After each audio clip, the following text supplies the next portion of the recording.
OK, takže čaute ľudia, ja som Chujevik 1, 2, 3 a dneska vás vítam u novej hry a to je Ark. Je to celkom populárna hra, lenže ja som to hral už, takže fakt mi prepáčte, ale tak musel som sa to naučiť, tak prosím mi to odpuste. No ja sa musím napapkať. No a dneska vám ukážem, že čo a ako, že jak to bolo a také veci. No a napríklad ukážem vám aj dinosaurov, takže môžeme ísť na to, lebo tak, no, bolo to celkom dobre proste. Takže čumte na to. Tuto je môj dom vlastne, to som vám ukázal. Tuto mám všetkých mojich dinosaurov. Tomuto len zvýšim level, prepačte hneď. Dobre, takže začneme. Tu mám môjho, takže začneme, no. Tu mám môjho trajka, na ktorom môžeme aj sedieť. Čumte. GG. Dobre. A ďalšie veci, takže tam mám raft.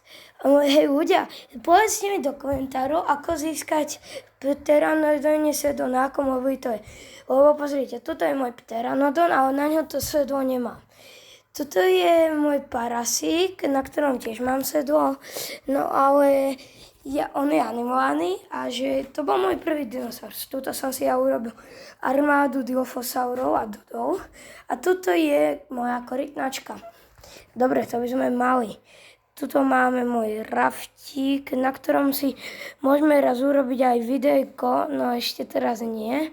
No, nejdeme, keď tak si idem nazbierať kameň, ale tak nie, aspoň si nazbieram kameň potom, aby som v ďalšom videu chočil nejakého dinosaura. Dobre, poďme, ideme si nazbierať nejaké kamienky.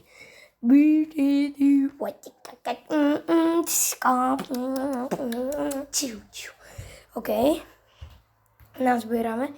Ten ark není ťažký vôbec, radil by som ho, lebo to bol môj taký sen ho mať. Je to fakt zábava. Ľudia, v tejto časti asi nič takého neurobíme. Ukázal som vám to všetko, takže čusky busky.